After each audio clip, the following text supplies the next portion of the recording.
बालक बहुत चंचल है, जन्मजात दिक्कत है, हैरान करता, बात नहीं मानता। पहले हम पर्चा बना के रखेंगे और आप जिसको बहन जी लेकर आएंगे उसी का पर्चा ये निकलेगा। आपके मन में दो प्रश्न हैं। बालक का प्रश्न है कृपा होगी, चल नहीं पाता, स्वास्थ्य ठीक नहीं, नसें टेढ़ी हैं, धन की तंगी भी बनी, वो ठीक हो जाएगा, दिव्यांश स्वस्थ होगा, आशीर्वाद है। जय जय श्री राम। तो सर बाबा हिंदू मुसलमान भाई को लड़वाने के लिए आ रहे हैं तो मैं उनका विरोध करूंगा, उनको एयरपोर्ट पे घेराव में करने का काम।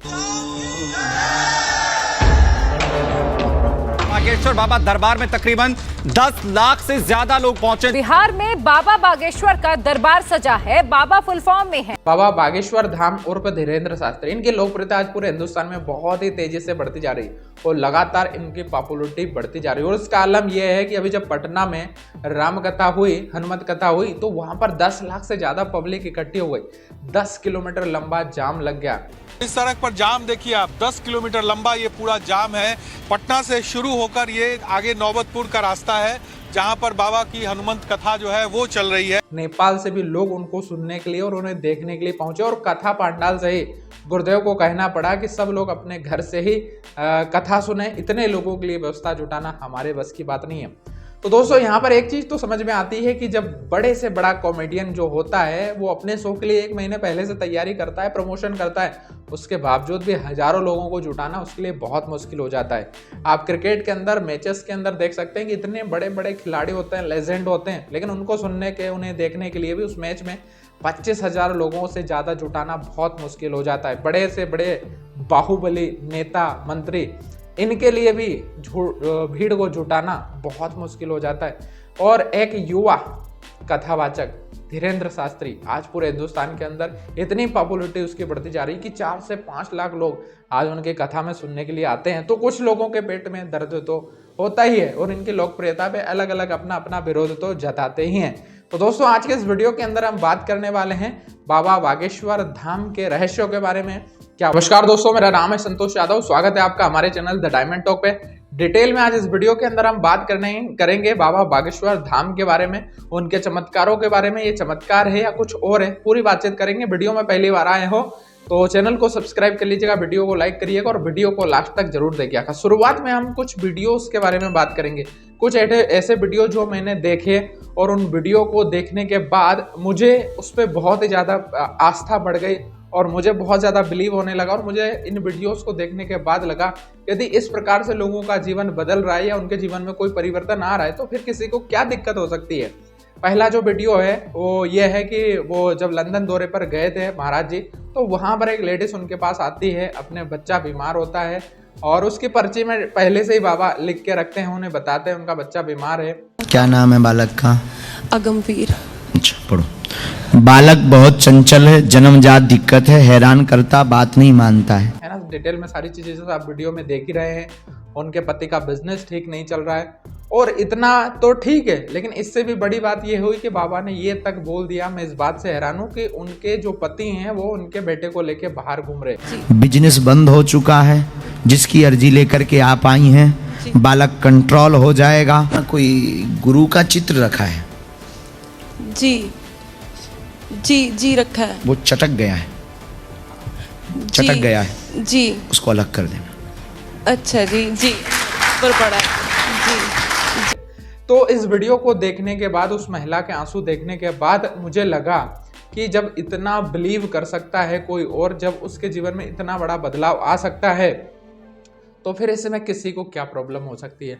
और बात यहीं तक ठीक नहीं थी, क्योंकि बहुत सारे बाबा हैं जो स्टेज पर लोगों के मन की बात पढ़ लेते हैं, उनको बता देते हैं, लेकिन इससे भी ज़्यादा तब हुआ जब बाबा ने थोड़ा सा मनन किया, बागेश्वर बाबा ने और धीरेन्द्र शास्त्री जी ने, और उन्होंने बताया कि आपके घर में किसी साधु महात्मा की फोटो लगी, किसी महाराज की फोटो लगी है?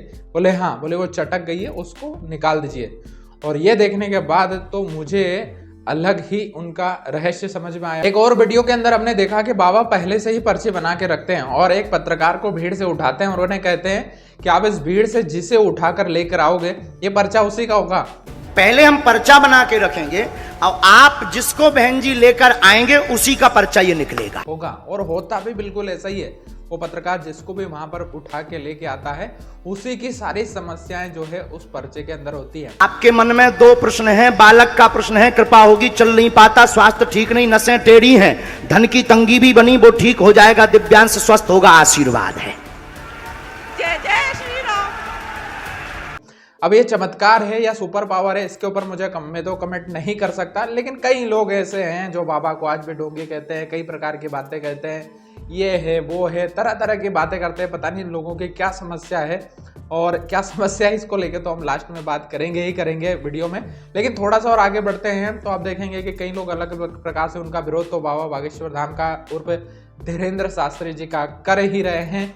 लेकिन मैं ये बोलना चाहूँगा कि बाबा बागेश्वर धाम जो हैं वो बचपन से मतलब 12 साल की उम्र से ही वो कथावाचक करते हैं और बुंदेलखंड से बिलोंग करते हैं। तो उनका जो बोलने का स्टाइल है, बातचीत करने का स्टाइल है, वो थोड़ा सा खड़ी भाषा का है, बुंदेलखंडी का, और मजाकिया अंदाज में भी कभी कभी पांडाल के अंदर वो समस्या का सॉल्यूशन देते हैं। तो इसमें भी लोग कई प्रकार के अलग अलग सवाल खड़ा कर देते हैं कि वो इस तरीके से बातचीत क्यों करते हैं। मैं ये कहता हूँ कि एक मनोवैज्ञानिक तरीके से भी यदि देखें तो किसी भी व्यक्ति को कोई भी बात किसी भी अंदाज से यदि वो समझ में आ जाती है तो इसमें क्या दिक्कत है, क्योंकि उनका समझाने का जो तरीका है वो बहुत ही सरल और आसान है। और लोग जब जाते हैं और उनको कोई समस्या का सॉल्यूशन मिलता है उसको वो करते हैं और इनको जीवन में यदि कोई परिवर्तन आ रहा है तो फिर इन विरोधियों को उनका विरोध करने से क्या लाभ और किसी पर हमें ध्यान देने से फिर क्या मतलब है। जो पर्चा है हमने उनको कुछ भी नहीं बताया है, उन्होंने सब कुछ खुद ही लिखा है। उन्होंने ये लिखा हुआ है कि आपके हस्बैंड का काम पूरा होगा ही।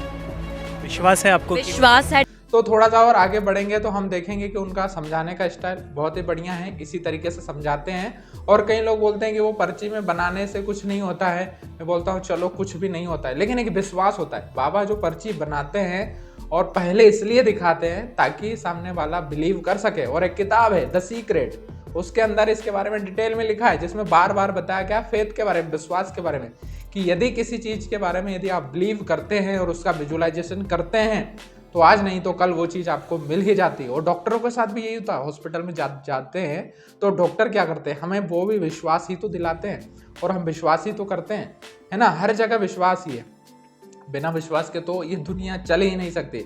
और बाबा बागेश्वर धाम भी अपने भक्तों को सिर्फ विश्वास ही दिलाते हैं ताकि वो विश्वास करें और विश्वास करने से उनके जीवन में परिवर्तन आए।